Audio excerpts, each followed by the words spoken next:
Hello everyone, it's Brickmaster here, and today I have a very special LEGO set to review. This is the LEGO Star Wars 6206 TIE Interceptor from 2006. This set comes with 212 pieces, was rated for ages 7 to 12, and cost you around $20 back when it was in stores. I just realized that I haven't done a LEGO Star Wars review since early 2022, so I think I'm a bit overdue, but I think that this would be a good place to start with a classic, so this is a fantastic set. There's not really much to say beyond that, but of course we'll get into the review itself. So let's look at the instructions first. Alright, so these are the instructions. You can see they have the 2006 background art. Very nice view of the ship. You can see the Force Moon of Endor right there. It's in combat right now. You can see the second Death Star back there.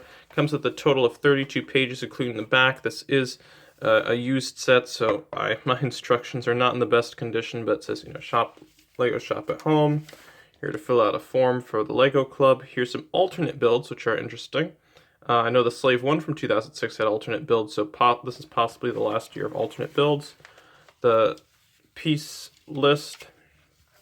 Other sets released in 2006 around the time: second Death Star, Star Destroyers, the A-Wing, the B-Wing, Slave 1, which I have reviewed.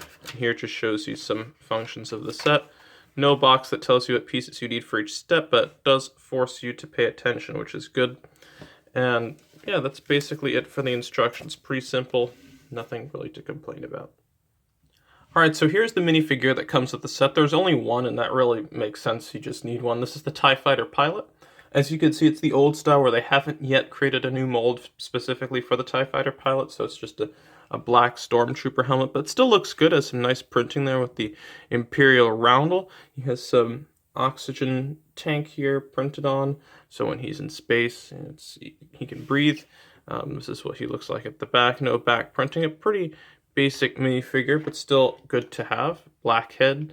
No faces for these clones yet, but yeah, very nice looking minifigure. He pilots the ship, and yeah, that's all you really need.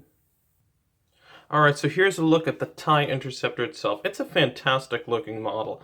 You can see, of course, it has the blue. This was used between original LEGO Star Wars sets from 1999 until 2008. And I think it looks very good. Originally, the TIE Fighter models that were used in the movies had a sort of a grayish blue hue to them, so that's why they decided to go with blue with the LEGO models for such a long time. But I still think it looks great. My favorite color is blue, so that's why I really like this. But yeah, really nice looking detail here on the side for sides of the wings. I think that these angles are pulled off really, really well. You can see that there are two lasers on either side, one on each winglet. You can see this is what the center looks like. This is what another wing looks like. You can see it has the Imperial roundel right here. It looks really, really good. Again, really like the look of the ship. This is what the back looks like. The center of the ship, however, is of course the most important part of it, and this is where the minifigure sits. So you can see it has this really nice printed canopy area, cockpit for the minifigure. There's two laser cannons right here, of course, needed for every TIE vehicle. And of course here there's this really nice printed dome right here, which is supposed to be where the top windows are, and a bit more detail as well. Of course you can open the cockpit like this, and there is a printed control panel inside. You can move it a little bit forward like this. I always like when the cockpits have control panels. If it doesn't, that does bother me because it's just so unrealistic. So that's what I really like about this. Here you can see that's pretty smooth. It uses a pretty simple joint, and then it moves down very well. Like many of the TIE fighters of the time, they're built into segments, so you basically build both sides of everything from here on.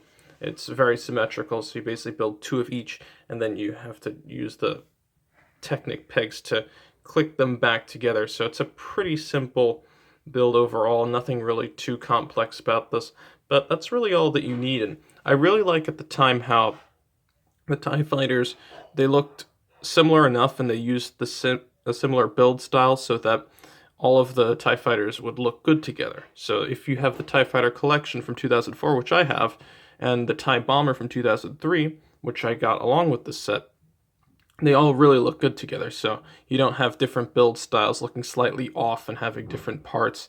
So I do really like that. I really appreciate that LEGO did that. So let's now look at my final thoughts of this set. Alright, so for my overall thoughts on the TIE Interceptor, I think it's a fantastic build. I think that everyone who is a Star Wars fan would really enjoy this set. I do know that they created a new version that I think came out with an A-Wing or something like that not too long ago, but if you just want to get a TIE Interceptor by itself, I would still go for this one.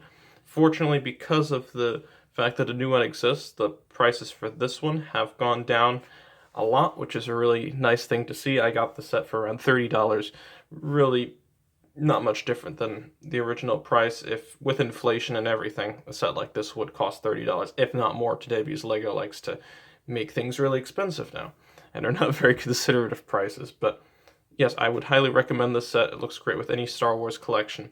The build quality is really good. It's not flimsy. It doesn't fall apart on you. I would highly recommend it. And yeah, stick around for more LEGO Star Wars reviews because they will be on the way. Hopefully more than a few more than just once every 2 years now. But yes, I thought I'd start off with a classic, and this is certainly one of them. So stick around for more LEGO reviews. They will be on the way, and I will see you all later. Bye.